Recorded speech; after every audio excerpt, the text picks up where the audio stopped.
Pwede ba ako magtanong? Nakabahan talaga ako, tol, pag seryoso ka. Utang ka ba? Grabe naman, parang di kapatid to. Magtatanong lang ako kung saan kumukuha ng insurance nitong kotse mo. Yung kotse ko kasi gusto kong kuhanan ng insurance, naiinis na ako. Nabangga na naman no isang araw tapos walang insurance, ang laki ng ginagastos ko. Sa Bigatin Insurance pa rin, syempre. Doon pa rin sa Bigatin? Ano ba meron sa insurance na yan ka lagi kumukuha? Ba't naman hindi? Unang-una, lahat ng mga kilalang insurance provider, hawak nila. Nandyan yung Stronghold, Phil British Insurance, Pacific Union, Standard Insurance, tsaka yung Fortune General. Oo, pero kilalang mga insurance company yan.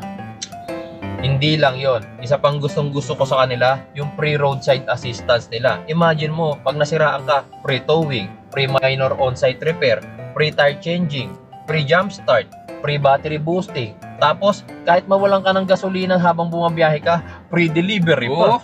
Seryoso? Ayos yan kung ganun. Kaya lang tol, wala akong oras para pumunta sa office nila para kumuha ng insurance eh. Lalo na ngayon, doble kayod nga ako kasi nga kailangan ko ipagawa yung kotse. Ano ka ba? Hindi mo na kailangan pumunta ng office nila para kumuha ng insurance. Buksan mo yung cellphone mo. Tapos open mo yung Google Chrome. Ayan, tapos i-type mo yung Bigatin Insurance. Di ba sila yung nasa unahan? Click mo yan ngayon. Tapos pindutin mo kung anong car make ka. Yung variant, tsaka yung year model. Yun lang. Tapos i-input mo dyan ngayon yung iyong full name, email address, tsaka yung iyong contact number kasi magsisend sila sa'yo ng OTP. Uy, ayos! Nag-type lang ako dito ng car ko tapos nakikita ko na kaagad kung magkano insurance premium ng car ko yearly, no? Tapos ang dami nag-o-offer ng insurance kagaya ng mga sinabi mo kanina.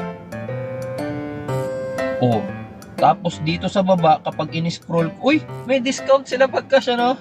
10% din ata to. Kaya lang tol, mahirap bang kumuha ng insurance claim sa kanila kapag ka na-aksidente sa sasakyan mo? Actually, mas madali nga eh. Basta na-kompleto mo lahat ng requirements. Halimbawa, nasagi ka, tapos may police report ka na, tapos lahat ng inihingi nila requirements, kompleto mo.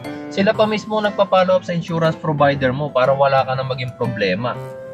Uy, buti ganun. Sandali. Gili o Kabango nga pala tong sasakyan mo. Di ba may mga insurance company na inaayawan basta Chinese car? Oo. Nabalitaan ko rin yan. May mga insurance provider nga daw na inaayawan basta Chinese car yung sasakyan mo. Pero sa Bigatin kasi, kahit Chinese car pa yan, European car, American, mga Asian cars, tinatanggap nila, wala silang tinatanggihan. Kaya tong Gilio Cabango ko, lagi ko sa kanila kinukuha na ng insurance. Sige, dahil dyan, kukuha na rin ako ng insurance ko dyan sa Bigatin. Tama, lalong-lalo na, ulan na naman ang ulan ngayon. Halos araw-araw umuulan. Dito pa naman sa Metro Manila, konting ulan, paha. Sinabi mo pa.